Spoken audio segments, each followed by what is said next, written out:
오늘 함께 나눌 말씀 봉독합니다. 갈라디아서 5장 16절부터 26절 말씀입니다. 신약 성경 308면 갈라디아서 5장 16절부터 26절.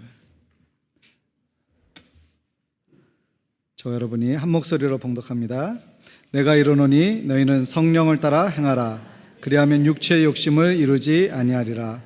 육체의 소욕은 성령을 거스리고 성령은 육체를 거스르나니 이 둘이 서로 대적함으로 너희가 원하는 것을 하지 못하게 하려 함이니라. 너희가 만일 성령의 인도하시는 바가 되면 율법 아래에 있지 아니하리라. 육체의 일은 분명하니 곧 음행과 더러운 것과 호색과 우상 숭배와 주술과 원수 맺는 것과 분쟁과 시기와 분냄과 당짓는 것과 분열함과 이단과 투기와 술취함과 방탕함과 또한 그와 같은 것들이라. 전에 너희에게 경계한 것 같이 경계하노니 이런 일을 하는 자들은 하나님의 나라를 유업으로 받지 못할 것이요 오직 성령의 열매는 사랑과 희락과 화평과 오래 참음과 자비와 양선과 충성과 온유와 절제니 이 같은 것을 금지할 법이 없느니라. 그리스도 예수의 사람들은 육체와 함께 그 정욕과 탐심을 십자가에 못 박았느니라. 만일 우리가 성령으로 살면 또한 성령으로 행할지니 헛된 영광을 구하여 서로 노엽게 하거나 서로 투기하지 말지니라. 아멘. 오늘 말씀 전해주실 목사님 워싱턴 한인교회를 담임하시는 김영복 목사님이신데요, 지난 3일 동안 우리 교회에서 말씀 전해주셔서 너무나 감사합니다. 또 아마 금토에 못 오신 분들 우리 사모님 못 뵈었을 텐데 우리 도현주 사모님 오셨거든요. 같이 오셨는데 박수로 환영해 주시기 바랍니다. 예. 우리 김영복 목사님 나오실 때 다시 한번 은혜의 말씀을 기대하며 박수로 환영합니다.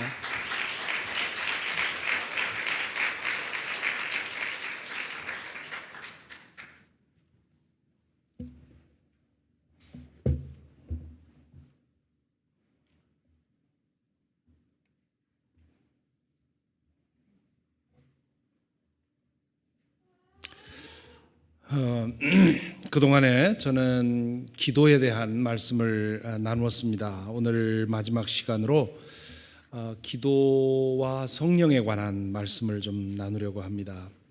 첫날 말씀드렸다시피 기도는 영혼의 호흡이라 그렇게 얘기를 했습니다. 우리 육신은 공기를 호흡하지요. 그러면 우리의 영혼은 무엇을 호흡합니까? 성령을 호흡하는 것입니다. 우리 성경에 보면 성령을 구약에서는 루아흐라고 하는 히브리 말을 사용하고 있고요, 헬라어에서는 푸뉴마라고 하는 말을 사용하고 있습니다. 그것을 우리 말로 번역을 하면서 거룩할 성자에 홀령령자를 사용을 했죠. 과거에는 성신이라고도 했습니다. 이 Holy Spirit, 영어에서 말하는 이 Holy Spirit을 우리말로 번역을 하면서 영어에서도 이걸 어떻게 번역할까 많이 혼란이 있었습니다. 그래서 과거에는 Holy Ghost라고 했죠. Holy Ghost라고 하다 보니까 사람들이 성경적인 배경을 알지 못하는 사람들이 성령을 생각하기를 이 ghost, 홀령을 생각을 하게 된 거죠. 그러면 우리가 귀신을 본다는 사람들이 있는 것처럼 그 악한 귀신들이, 악한 영들이 떠다니는 것처럼, 공동묘지에 허연 물체가 떠다니는 것처럼 그렇게 하나님의 성령이 이쪽 저쪽에서 둥둥 떠다니는가, 그렇게 오해를 하게 되는 거죠. 그래서 그것을 미국 교회에서도, 영어권 교회에서도 이제 홀리 고스트라는 말을 이제 더 이상 쓰지 않고 홀리 스피릿이라는 말로 그것을 바꿔서 사용을 합니다. 우리말로 이것을 번역할 때 우리도 역시 성신, 거룩한 신 그렇게 했는데, 이렇게 말하고 나니까 성부, 성자, 성신 잘 구분이 안 됩니다. 그래서 그것을 성령이라고 부르기 시작을 했고 지금은 성령이라는 말로 통일이 됐죠. 믿지 않는 사람이 교회에 와서 처음 믿기 시작하면서 가장 이해하기 힘든 말이 성령이라는 말입니다. 왜냐하면 번역을 그렇게 해놨기 때문에 감을 잡기가 어려워요. 성령을 주시옵소서, 성령이여 오시옵소서, 성령의 충만함을 받는다, 뭐 등등 여러 가지 말들을 하고 있는데 그러면 성령이 뭐냐 말이죠. 혼동하게 되는 거죠. 그런데 이 성령이라고 하는 것은 이런 물체와 같은 것이 아니기 때문에 그 물체의 속성을 따라서 이건 뭐 컵 뚜껑이다, 뭐 컵이다 하는 그런 이름을 달 수 있지만 성령은 우리 중에 거하시는 하나님의 현존을 가리키는 것이기 때문에 보이지 않는 하나님을 물체처럼 그렇게 이름을 달 수가 없습니다. 그러다 보니까 유일한 방법은 비유를 사용하는 방법밖에 없어요. 그것과 속성이 비슷한 것을 사용해서 그 비유하는 방법밖에 없는데요. 그래서 히브리어에서는 루아흐라고 하는 말을 사용을 합니다. 루아흐라고 하는 말은 숨, breath라고 하는 의미와 바람, wind라고 하는 의미를 가집니다. 헬라어에서는 푸뉴마라고 하는 말을 사용을 했는데 푸뉴마라는 말도 역시 바람이라는 뜻입니다. 그러니까 이 성서의 저자들은 하나님의 임재가 우리 가운데 운행하고 계시는데 그 하나님의 임재를 어떻게 표현할까? 이건 마치 바람과 같은 것이다. 다만 우리가 호흡하는 그런 바람과 달리 거룩한 바람, 그 바람처럼 우리 중에 역사하면서 우리를 인도하시는 그런 하나님의 임재가 우리 가운데 있다. 성령이 뭐냐? 우리가 호흡하는 것처럼 하나님의 숨이 우리 가운데 들어와야만 우리의 영혼이 살 수 있다. 그런 뜻으로 이렇게 성령이라는 말을 사용을 하고 있는 것이지요. 그러니까 이 비유를 그대로 우리가 받아들여서 우리말로 번역을 했더라면 글쎄 성풍이라고 해야 되나요? 그렇게 했더라면 조금 이상하긴 하겠지만 그거에 대해서 왜 이게 성풍이 뭡니까? 라고 했을 때 하나님의 임재가 우리 가운데 공기처럼 바람처럼 온 우주에 충만하기 때문에 우리가 그 하나님의 바람에 힘입고 하나님의 바람을 숨쉬어야만 우리의 영혼이 살아난다. 그런 뜻으로 그렇게 이름 지었다 한다면 좀 더 이해하기가 쉬웠을 텐데 성령 혹은 성신이라고 해놓으니까 이게 감을 잡기가 더 어려웠던 것입니다. 성경에 보면 두 가지의 이 이미지, 두 가지의 메타포가 사용이 되고 있는데요. 성령에 관해서 첫째는 숨, 하나님의 숨이 우리에게 필요하다 하는 그런 의미로 창세기 2장 7절에 보면 하나님께서 흙으로 사람을 빚으시고 그 코에 생기를 불어넣으셨다. 그 생기가 바로 우리가 성령이라고 부르는 하나님의 숨을 가리킵니다. 하나님의 숨이 제게에서 나오는 후 하는 그런 숨처럼 이것과 똑같은 숨이 아니지요. 그러나 우리 인간이 되기 위해서, 인간이 진정으로 살기 위해서는 하나님의 숨이 필요하다고 하는 것이 이 창세기 2장 7절에서 우리가 알게 되는 것입니다. 만일에 우리에게 하나님이 없다면, 내 안에 하나님의 숨이 없다면, 내가 하나님의 임재 안에 거하지 않는다면 나는 죽은 것이나 마찬가지라고 하는 것이 성경의 증언입니다. 요한복음 10장 10절에 보면 예수께서 내가 온 것은 양들로 생명을 얻게 하고 그 생명을 더 풍성하게 하러 왔다. 그렇게 말씀하십니다. 내가 온 것은 양들로 생명을 얻게 하러 왔다 하는 말을 뒤집으면 어떻게 됩니까? 내가 없이는 양들은 다 죽은 거다 그런 얘기입니다. 예수님을 모르면 죽은 거나 마찬가지라 그런 얘기입니다. 그렇게 말하면 이의를 달 뿐이지요. 무슨 말입니까? 이 밖에 나가 보십시오. 예수님을 모르는 사람들도 얼마든지 펄펄 뛰면서 살아가고 있는데 예수님을 모르면 죽은 거나 마찬가지다. 그게 무슨 말입니까? 질문할 수 있겠죠. 여러분, 자주 뉴스에서도 그런 얘기를 듣습니다마는 코마 상태에 빠지거나 혹은 뭐 여러 가지 말로 사용을 하죠. 브레인 데스라고도 얘기를 하고 뭐 식물 인간이라고도 하고요. 그런 상태에 빠진 사람을 우리가 볼 때 이게 정말 살아있느냐 죽어있느냐 우리가 판단하기가 어렵지 않습니까? 그래서 요즘에는 많은 분들이 이제 병에 걸리거나 혹은 점점 이제 노쇠해지게 되면 자녀들에게 유언을 남기지요. 내가 그렇게 기계에 의존해서 살 수밖에 없는 그런 상태에 빠지면 나를 렛고 해줘라. 그렇게 나는 생명을 연장하고 싶지 않다 해서 그러한 유언을 남기게 됩니다. 그러한 뜻을 생전에 비추지 않으면 이게 자녀들로서는 참 이거 결정하기가 어렵습니다. 때로는 목사인 저에게 와서 그런 결정을 해달라고 부탁하는 분들도 계세요. 왜냐하면 형제들끼리 이게 합의가 안 되기 때문에.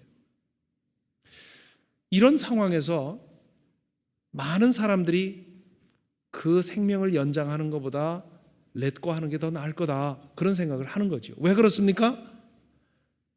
바이올로지컬리 내 몸이 살아있는 몸은 살아있는데 여기는 죽어 있어서 아무런 생각도 못하고 의사소통도 못하고 그렇게 됐다면 그거는 죽은 거나 마찬가지라고 생각하는 거죠. 그것은 계속 살 의미가 없다고 생각을 합니다. 뭐 그렇지 않다고 생각하는 사람도 있습니다만은 대부분 그렇게 생각하는 거지요. 정신이 죽으면 육신은 살아있으나 살아있으나 있다 해도 의미가 없다고 생각을 합니다. 그게 많은 사람들이 생각하는 거지요. 성경의 입장에서는요, 정신도 살아있고 육신도 살아있어도 하나님이 없으면, 하나님과 분리되어 있으면 이미 죽은 것이라고 생각을 합니다. 마치 나무가 대지로부터 뿌리가 뽑혔을 때 그 나무는 몇 달 동안 그 남겨진 뿌리에 붙어 있는 흙과 이런 것을 통해서 생명을 연장합니다. 그러나 이미 대지로부터 뿌리가 뽑힘으로 인해서 그 나무는 죽은 상태에 있는 것이지요. 진정한 생명의 근원이신 하나님과 분리되어 있으면 아무리 펄펄 뛰고 아무리 정신적인 활동이 있어도 죽은 것이나 마찬가지라고 하는 것이 성경이 말씀하는 것입니다. 그래서 예수께서 내가 온 것은 양들로 생명을 얻게 하려는 것이다. 생명이 없는 하나님과 분리되어서 진정한 생명의 맛을 느끼지 못하는 사람들에게 생명을 얻게 하고 그리고 얻을 뿐만 아니라 그 생명이 더 풍성해지게 하기 위해서 왔다고 그렇게 말씀을 하시지요. 여러분, 영적 생활을 통해서 여러분 중에도 그런 그 간증을 할 분이 많이 계실 것입니다.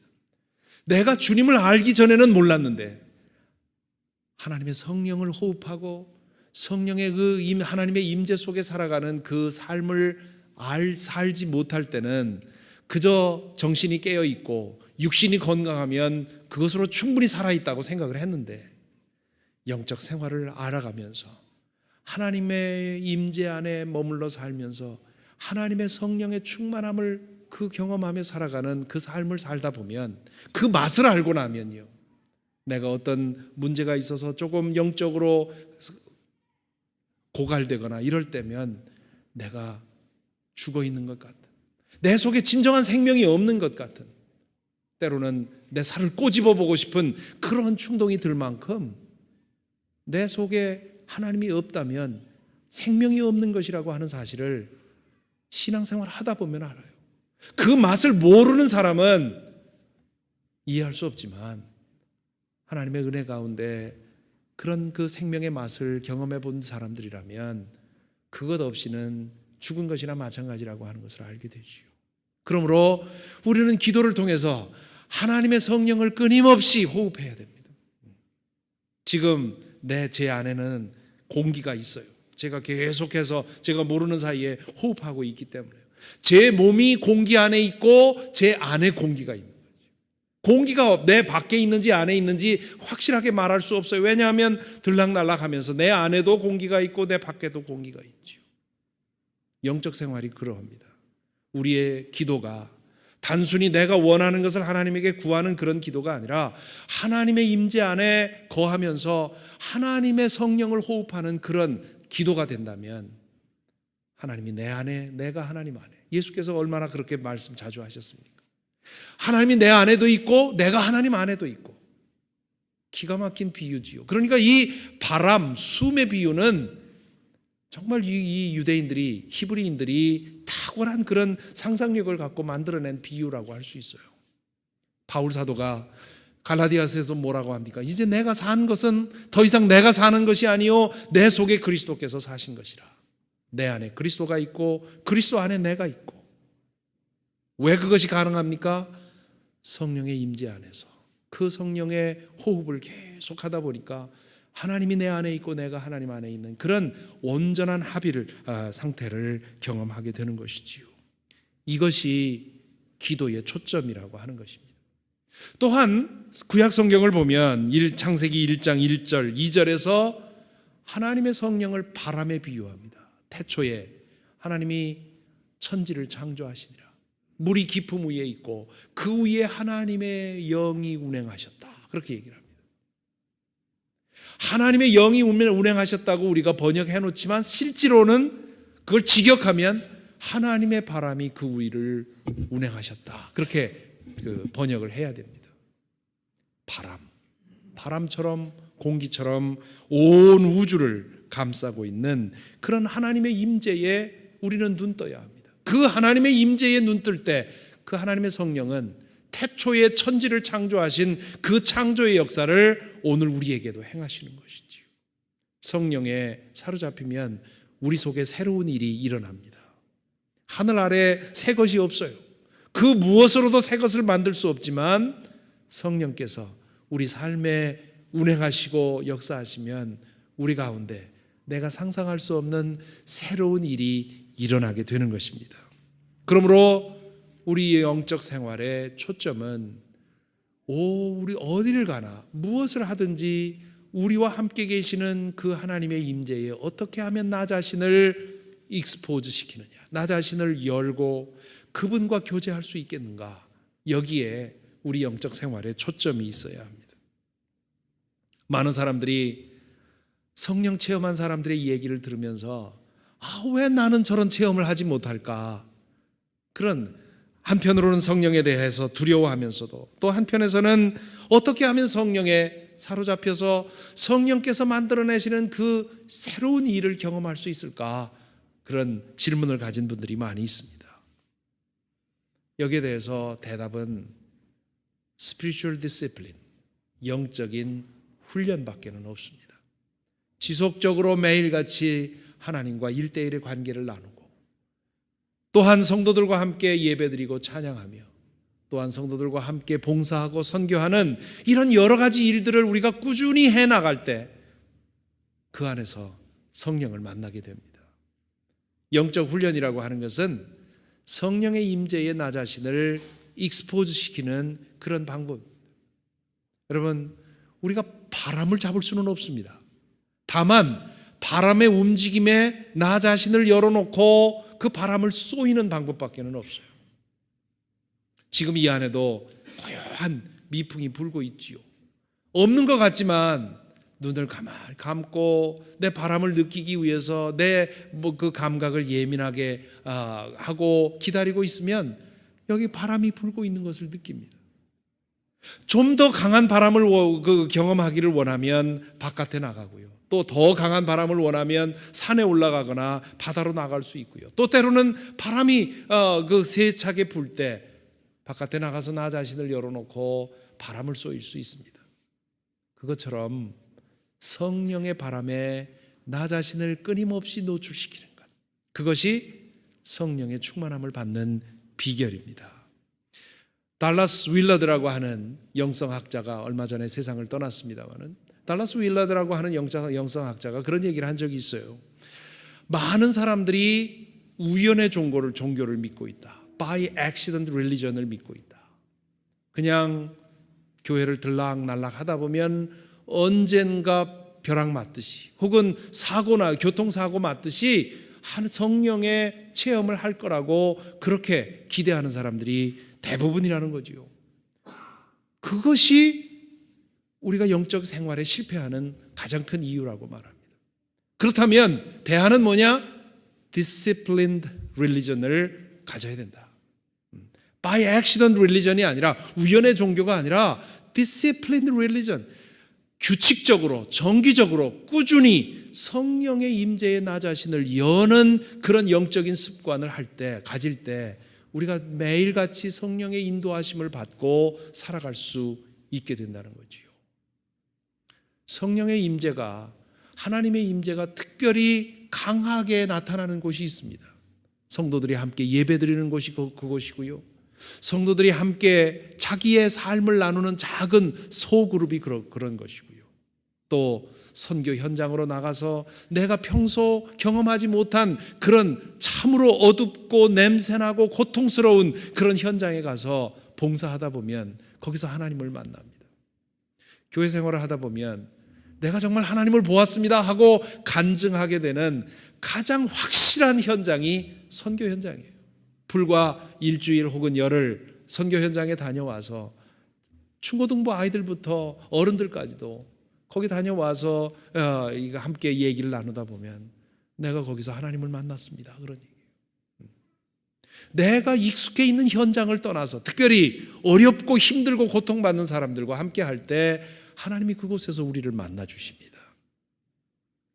늘 자기의 그 컴포트 존 안에 머물러 살면서 안전하고 편안한 것만을 추구하면서, 그러면서 성령께서 왜 나는 타치해 주시지 않느냐고 불평하고 있다면 참 어리석은 일입니다. 용기를 내시고 성령께서 나를 좀 더 강력하게 만질 수 있는 현장으로 나 자신을 자꾸 밀어내야 됩니다. 선교 현장으로 밀어내고요. 또 여기 우리 이 교회는 목장이라고 하는데, 목장 그 작은 그룹에서 두려움 없이 내 삶을 열고 내 속에 있는 이야기를 나누고 함께 기도하다 보면 그곳에서 성령께서 역사하시는 거 만나게 되고요. 또 함께 찬양하면서 예배드릴 때 성령의 임재를 체험하게 되고, 또 진실하게 내 골방에서 하나님과 1대1의 대화를 나누며 기도할 때도 그것을 경험하게 되는 것이지요. 예수 믿으면서 성령을 안 받을 방법이 없는가? 이렇게 묻는 사람도 있어요. 왜냐하면 성령 받았다고 하는 사람들이 보여주는 행태를 보고는 난 저런 사람들과 같이 되고 싶지 않다, 그렇게 생각을 하는 거지요. 예수님은 참 존경하고 싶고 예수님을 믿고 의지하고 싶은데, 예수 믿다가 잘못해서 성령에 사로잡히면 그러면 나도 저렇게 볼꼴 사나운 모습이 되지 않을까 두려워하는 사람들이 있습니다. 그것은 성령에 대한 오해입니다. 성령의 호흡 없이는 참되게 하나님 믿을 수 없고요, 예수 그리스도를 진실되게 알 수도 없고요, 그리고 하나님 나라를 알 수도 없습니다.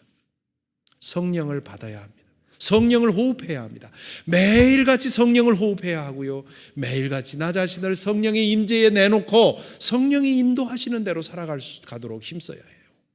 내가 내 계획한 대로 살아가는 인생보다 성령께서 나를 이끌어가는 인생이 얼마나 기가 막힌지요. 잠언에서 얘기하듯이 인생의 계획은 내가 해도 그것을 인도하시는 분은 하나님이십니다. 그러므로 내 인생을 계획하고 그 계획대로 내 인생을 살아가지만, 그러나 하나님께서 인도하시는 그 여지를 와이드 오픈해 놓고 하나님께서 인도해 가시는 것에 대해서 우리가 따라갈 수 있는, 순종할 수 있는 그런 은혜가 있게 되기를 바랍니다. 여러분의 삶을 한번 되돌아보시기 바랍니다. 지난 세월 동안 내가 살아온 그 여정이 내가 계획한 대로만, 내가 예정한 대로만, 내가 계산한 대로만 됐다고 생각하십니까? 만약에 정말 그렇다고 말씀하실 분이 있다면 그분은 성공한 것이 아닙니다.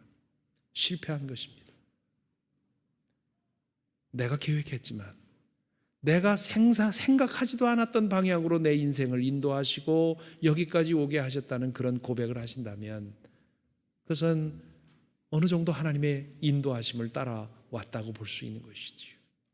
이제 하나님께서 성령께서 우리의 삶을 계속 인도해 가고 계신데요.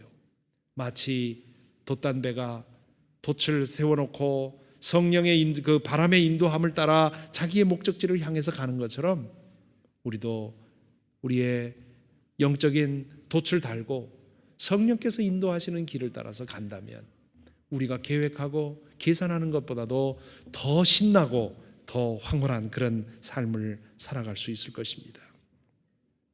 성령의 체험을 하게 되면, 성령을 호흡하게 되면, 성령의 바람에 이끌려 살게 되면 세 가지의 변화가 나타납니다. 세 가지를 기억해야 됩니다. 첫째는 성령의 세례고요, 두 번째는 성령의 은사고요, 세 번째는 성령의 열매입니다.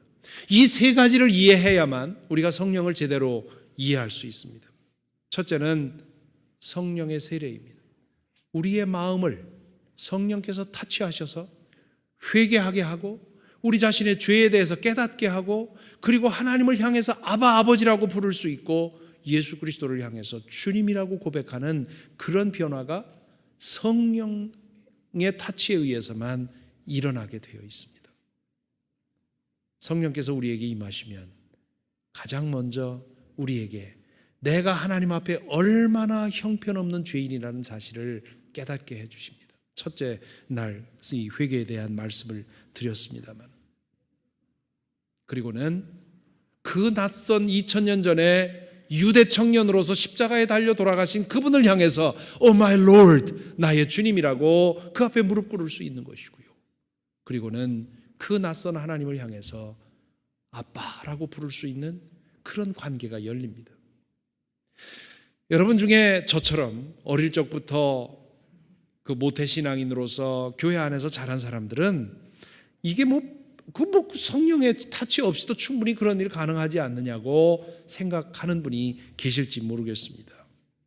그러나 여러분 중에 중도에 회심한 분들이라면 이게 얼마나 인간의 결심과 인간의 의지로는 되지 않는다는 사실을 여러분 아마 다 이해하실 것입니다.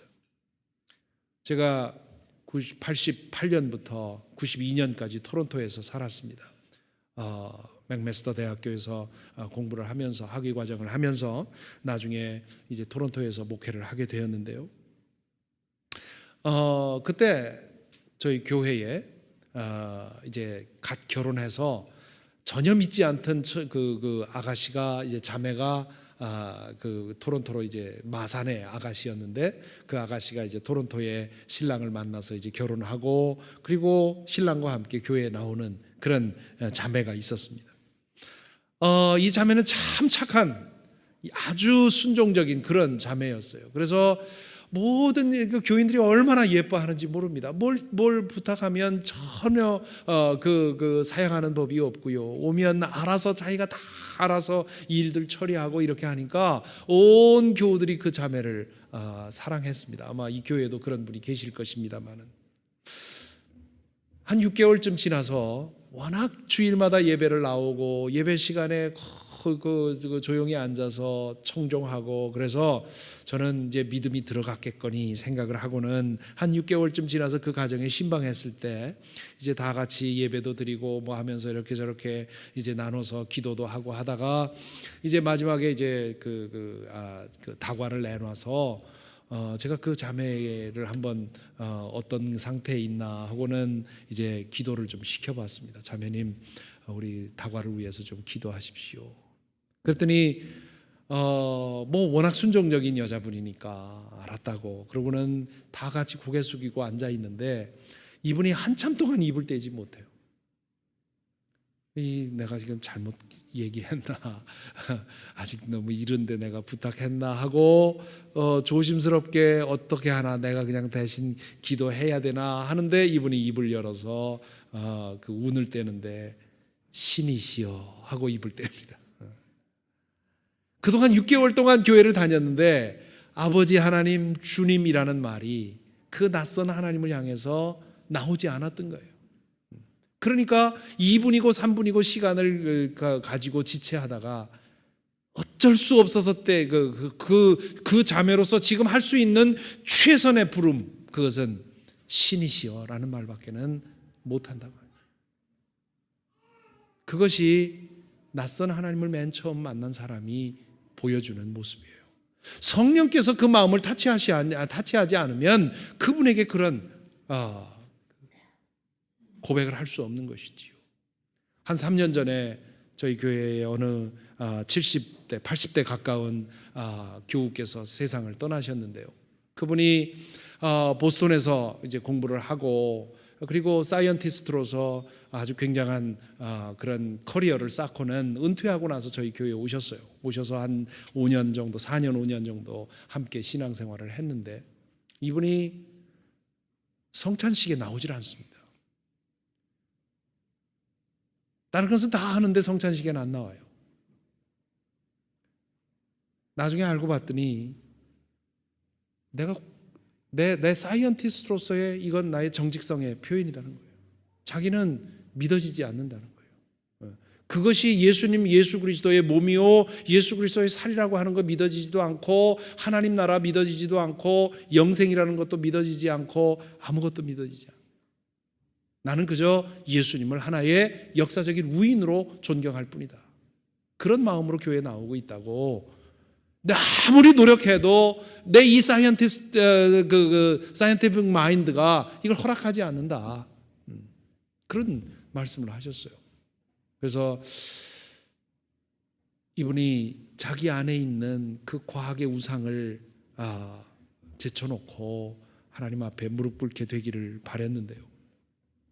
돌아가시기 전에 그분에게 이제 그 갑작스럽게 심각한 암이 발병이 돼서 한 서너 달 고생하다가 세상을 떠났는데 세상 떠나시기 전에 그 요한복음 1장에 대해서 쭉 강해 설교를 하는 가운데 그 어느 날 그 말씀 속에서 내가 저걸 놓쳤었구나. 그분의 과학적인 사이언티픽 마인드를 그대로 유지하면서도 그러면서도 하나님 나라를 인정할 수 있는 그런 클로를 어느 날 발견하게 된 거예요. 그리고는 이제는 내가 영생도 믿고 하나님 나라도 믿고 이제 모든 것을 받아들일 수 있게 되었다. 그런 그 회심의 경험이 그분에게 그 마지막 그 발병하기 직전에 생기게 되었고, 그래서 그분의 임종이 많은 분들에게 은혜를 주는 그런 임종이 되었습니다. 성령께서 주시는 은혜지요. 성령께서 타치하지 않으면 이런 변화가 일어날 수가 없습니다. 어떻게 인간의 논리로 그런 게 가능하겠습니까?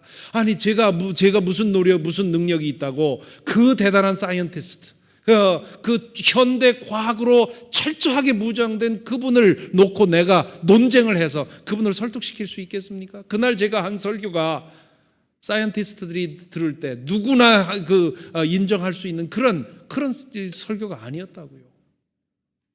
그분을 향해서 수많은 사람들이 오래도록 기도했을 것이고, 그리고 그날 그의 내면에 쌓인 것들이 임계점에 도달해서 그날 성령께서 그의 마음을 터치해 주셔서 그런 변화가 일어난 것이지요. 성령께서 터치해 주셔야 됩니다. 그래야 진정한 믿음이 생길 수 있습니다. 만일에 여러분 중에 아직도 그러한 하나님을 향해서 친정으로 아버지라고 부를 수 없고 2000년 전에 십자가에서 달려 돌아간 그 낯선 유대 청년이 어떻게 나에게 주님이 될 수 있느냐고 아직도 그런 논리적인 함정 속에서 쳇바퀴 속에서 맴돌고 있는 분이 있다면 이제는 더 이상 논리로 논쟁으로 그 문제 해결하려 하지 마시고 성령께서 내 마음을 터치해 주시기를 구하시기를 바랍니다. 두 번째는 성령께서 우리와 함께 계시면 우리에게서 은사가 나타납니다. 은사라고 하는 것은 말 그대로 은혜로 주시는 선물이에요. Free gift. 나에게 그것을 받을 아무런 이유가 없는데 은혜로 성령께서 우리에게 주시는 선물이에요. 그 선물이 여러 가지 종류가 있습니다. 고린도전서 14장에 보면 지혜의 말씀, 지식의 말씀, 믿음, 병 고치는 능력, 기적을 행하는 능력, 예언, 영분별, 방언, 방언에 대한 통역, 이런 것들이 있다고 그랬습니다. 로마서 12장에 보면 또 이런 것들이 있다고 했어요. 예언, 섬기는 일, 가르침, 권면, 나누어 주는 일, 지도하는 일, 자선을 베푸는 일. 이것이 은사의 전부가 아닙니다. 다만 몇 가지 예를 든 것이지요. 여러 가지 은사가 나타나는데요. 그런데 그 은사에는 두 종류가 있는 것을 여기서 발견하게 됩니다. 하나는 나에게서 일어나지 않던, 내가 할 수 없었던 일이 나에게서 나타나는 그런 은사가 있습니다. 예를 들면 방언. 방언 같은 것은 내가 평소에 할 수 없는 언어를 내가 말하게 되는 거지요. 저희 어머니는 초등학교 4학년 다니다가 마신 분이에요. 그 성경도 나중에 시집 오고 나서 배워가지고 더듬더듬 읽는 분인데요. 어머니는 방언 대장이셨어요.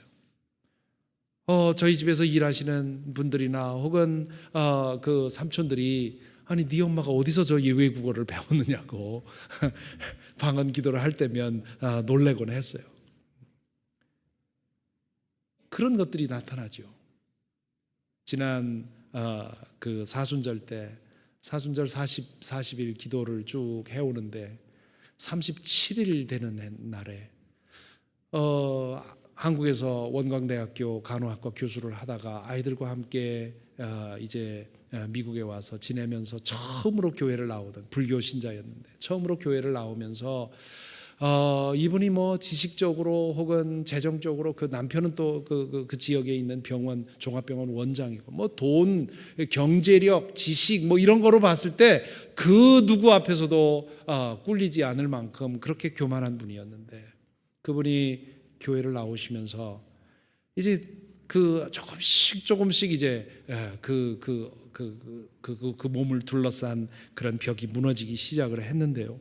지난 작년 그 사순절 때 36일째인가 이분이 기도하는 가운데 자신도 통제할 수 없이 혀가 꼬이고 입이 꼬이고 그래서 방언에 터지는 저희 교회는 그렇게 뜨거운 교회가 아닙니다. 뭐 열정적으로 기도하는 그런 교회도 아니고요. 새벽 기도 끝나면 그저 이쪽 저쪽에서 속삭이는 기도를 할 정도고 나머지 대부분의 교인들은 묵상으로 잠잠히 기도하는 그런 속으로 마음으로 기도하거나 중얼거리거나 이런 정도의 기도하기 때문에 뭐 그렇게 무슨 뭐 뜨겁게 기도하고 이러지도 않는데 그리고 그분이 그런 것을 원하지도 않았어요.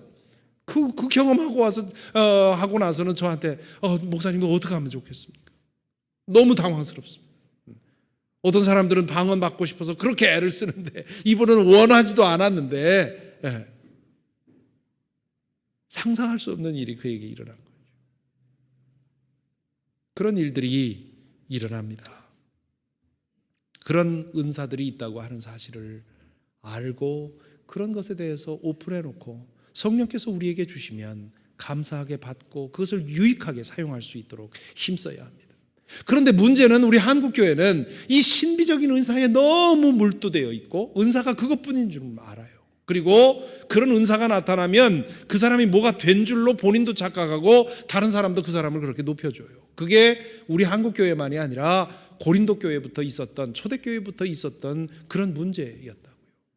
그런데 여러분 그동안에 50여 년 동안 교회 현상을 보고 또 이런 그 은사의 현상들을 제가 쭉 직접 경험도 하고 관찰해 본 결과로 분명하게 드릴 수 있는 말씀은 은사는요, 이런 은사는 왔다 가는 것입니다. 바울 사도가 뭐라고 했습니까? 고린도전서 13장에서 다 간다는 거죠. 방언하는 것도 패하고 예언도 패하고 다 패하게 되어 있다는 거죠.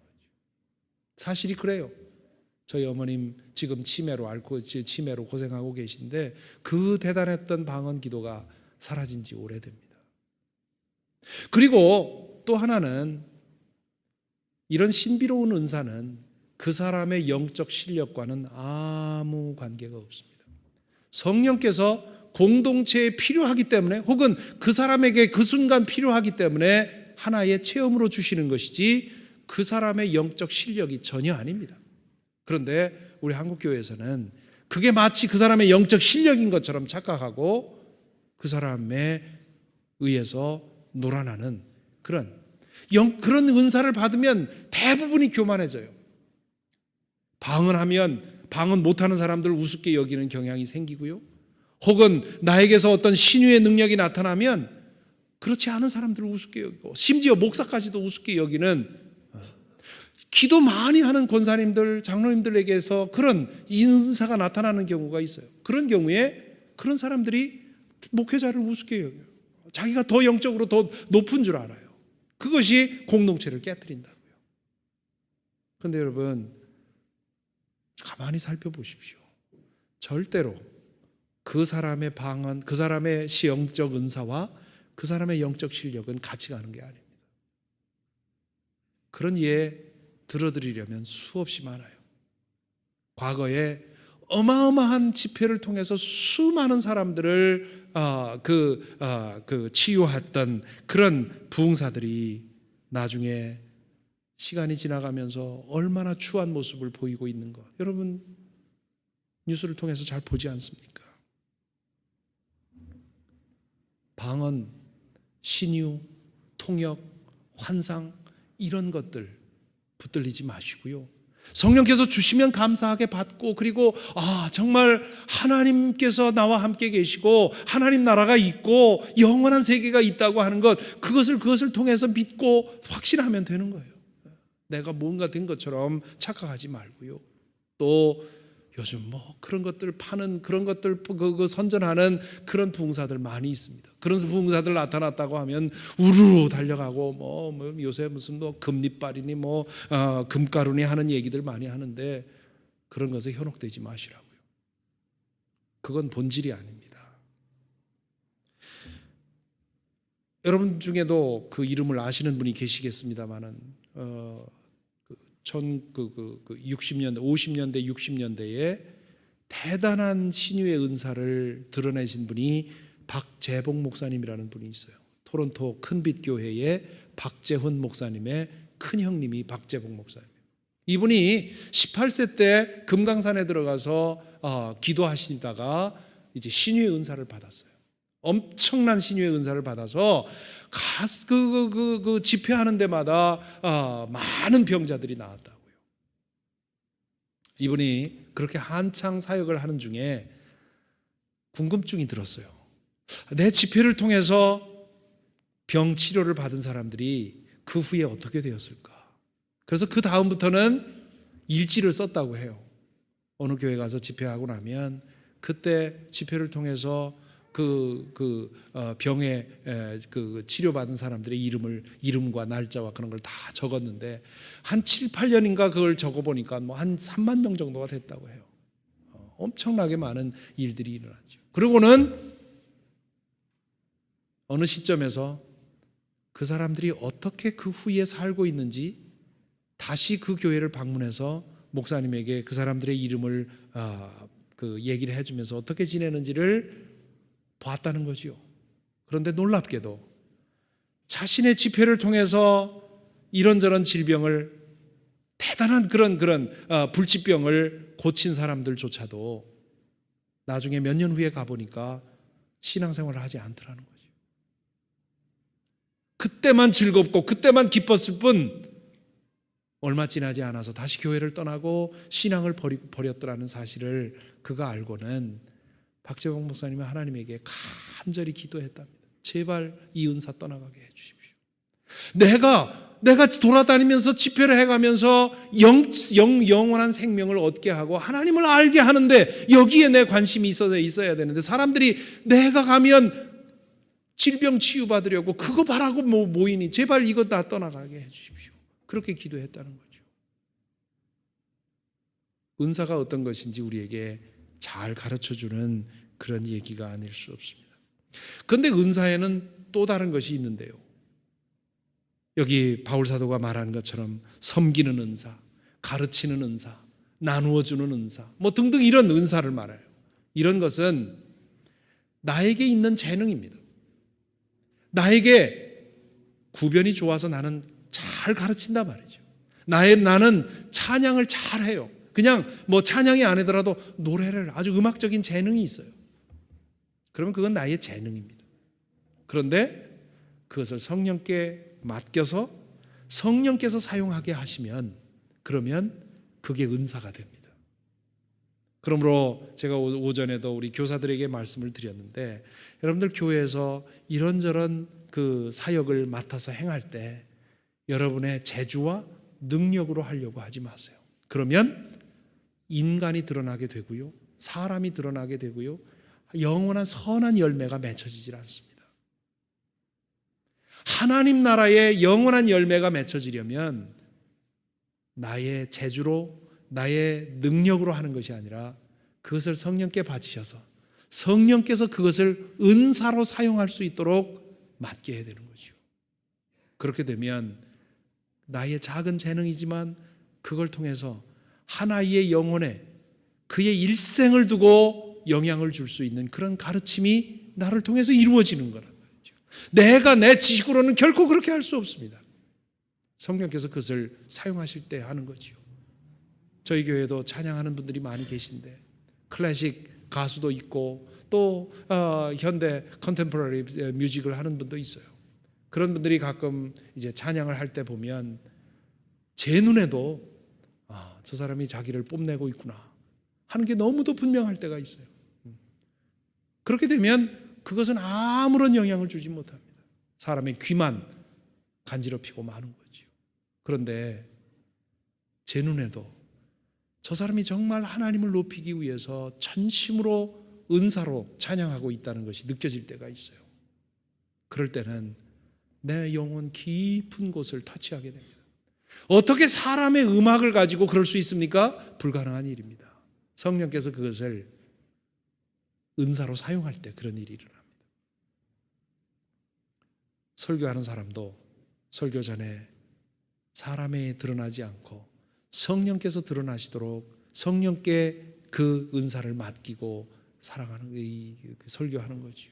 제가 설교를 준비하고 그리고는 주일 설교단 앞에 설 때마다 늘 하나님께 그렇게 기도합니다. 하나님, 이거 쓸모없는 겁니다.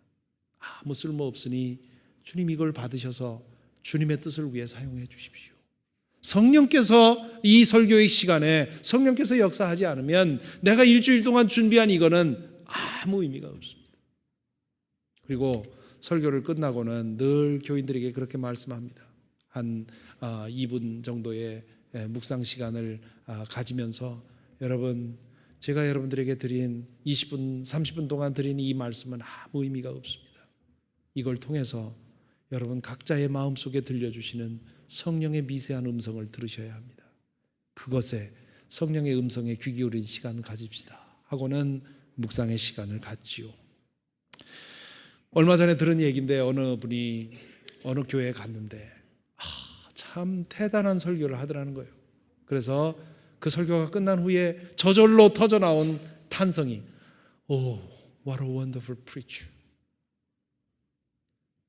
이 얼마나 대단한 설교가인가 그런 생각을 했다는 거죠.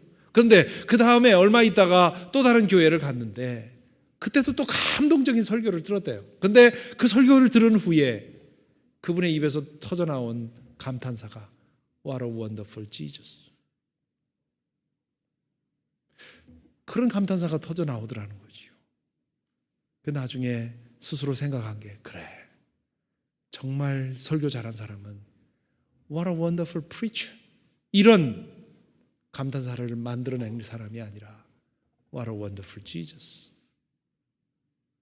예수가 드러나게 한 그 설교자가 진정한 설교자라고 얘기를 생각을 했다는 것이지요. 그러므로 우리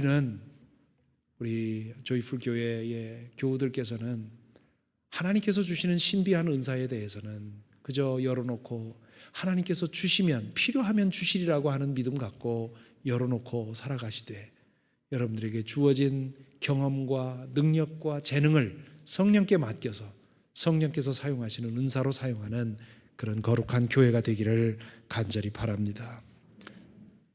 성령의 세례, 성령의 터치, 혹은 성령의 은사, 그리고 세 번째로 생각할 것이 성령의 열매입니다. 오늘 말씀 나눈 것에서 말씀하듯이 성령께서 우리 안에 계시고 내가 하나님의 은혜 안에 있으면 우리 안에 하나님의 거룩한 열매가 맺힙니다. 우리의 인격의 열매요, 우리 마음의 열매요, 말의 열매요, 행동의 열매입니다. 인격이 그렇게 성숙되어 가는 것이지요. 그 사람의 영적 실력은 그 사람이 어떤 은사를 가지느냐에 있는 것이 아니라 그 사람이 어떤 열매를 맺고 있느냐에 달려 있는 것입니다. 여기에서 바울 사도가 말한 9가지의 열매는 성령의 열매의 전부가 아닙니다. 예를 든 것이지요. 성령께서 우리 안에 계시면 성령께서는 내가 과거에는 용서할 수 없던 사람까지 용서하게 해주고요. 성령께서 내 성품을 변화시키면 과거에는 참을 수 없었던 것을 참게 되고요. 과거에는 자존심 상해서 잠을 못 이룰 그런 말을 듣고도 이제는 그것을 웃어넘길 수 있는 그런 마음이 생기고요. 과거에는 다른 사람과 경쟁해서 어떻게든 더 좋은 차, 좋은 집, 좋은 옷 그런 것을 붙들려서 살던 사람이 성령의 열매를 받게 되면 그런 것과 상관없이 절제하고 하나님 나라를 위해서 사용하려는 그런 마음을 가지게 됩니다. 나의 욕심을 내려놓고 하나님의 뜻을 찾는 그런 삶을 살아가게 되는 것이지요. 저희 교회에 치과 의사로 일하시는 집사님의 이야기인데요. 이분이 한 6년 전에 그 남성들만 모시고 이제 그 수양회를 갔는데, 수양회 가서 이 기도에 대해서 지금 여러분 오늘 이번에 여러분들에게 드린 그런 안내를 하면서 기도의 삶에 대해서 이제 안내를 하게 되었습니다. 그 수양회 끝나는 날 저에게 오셔서 눈물로 말씀을 하십니다. 내가 진작에 이것을 알았더라면 60년 가까이 내가 허비하지 않았을 텐데, 내가 그동안 왜 내 신앙이 이 모양인지 늘 나 자신에 대해서 불평하고, 과연 내가 이 정도밖에 안 된다면 내가 왜 교회를 계속 나와야 되는지 그 이유조차 찾기 어려웠는데 이제는 내가 해답을 본 것 같습니다. 그런 말씀을 하세요. 그리고는 그 이후로 끊임없이 하나님과 개인적인 그런 관계 시간을 갖고 또 기도의 방향도 바꾸고 새로운 그 기도의 삶을 하면서 이분의 삶이 달라지기 시작을 했습니다. 옆에서 보는 사람들도 분명히 이해할 만큼 과거에는 그 자기에게 주어진 그 재산을 늘리기 위해서 낮에는 그 치과병원에서 일하고 밤이면 주식 투자하느라고 주식 문제로 인해서 그 연구하고 낮에 시간이 나오면 주식 투자하는, 여기에 넣었다 저기에 넣었다, 그거로 인해서 심장에 문제가 생겨서 응급실에도 가고, 그렇게 정신없이 살던 사람이 하나님 안에 바로 질서가 잡히자 그에게 성령의 열매가 맺히기 시작을 했습니다. 얼마 전에 이분이 저에게 그럽니다. 목사님, 내 유일한 소원, 지금 내 간절한 소원은 하나님께서 내 자유의지를 좀 가져가 주셨으면 좋겠습니다. 인간이 인간답게 하기 위해서 하나님께서 자유의지를 주셔서 그래서 내가 알아서 선택하도록 살도록 해주셨는데 이제는 내 자유의지 다 반납하고 하나님의 은혜대로 하나님이 인도하시는 대로만 살고 싶습니다. 그런 얘기를 하시는 것을 들으면서 정말 얼마나 큰 감동을 받았는지 모릅니다. 우리의 기도가 깊어진다면 그 기도의 깊이는 성령의 열매의 깊이와 비례가 되는 것입니다. 그러한 고귀한 성령의 열매가 우리의 삶 속에 맺어지게 되기를 바랍니다. 이번에 기도에 대해서 여러 가지 말씀을 나눴습니다. 기도는, 오늘 마지막으로 드리는 말씀은, 기도는 늘 성령 안에 머물러 사는 그 삶을 위해서 우리가 기도하는 것이라고 하는 거예요. 그리고 그 성령의 터치 안에 있어야만 우리는 항상 진실한 고백을 드릴 수 있고, 그리고 성령께서 우리를 통해서 당신의 영원한 뜻을 이루기 위해서 성령께서 일하실 것이고, 그리고 우리의 삶을 바꾸어서 우리 속에서 그리스도의 향기가 풍기는, 예수를 본받고 세상의 본이 되자, 그런 표어를 가지고 있는데 예수의 본이 어떻게 될 수, 우리가 어떻게 예수의 본을 받을 수 있겠습니까? 나의 의지를 활용해서 열심히 예수를 믿고 본받는다고 되는 일이 아닙니다. 성령께서 우리의 본성을 변화시켜 주시고 우리 속에 열매를 맺도록 해 주실 때 우리가 예수님을 닮아가게 될 것이고, 그리고 그것을 통해서 세상의 본이 되는 성도, 교회가 될 줄로 믿습니다. 그 은혜가 우리 조이풀 교회에, 그리고 모든 성도들에게 함께하기를 간절히 기원합니다.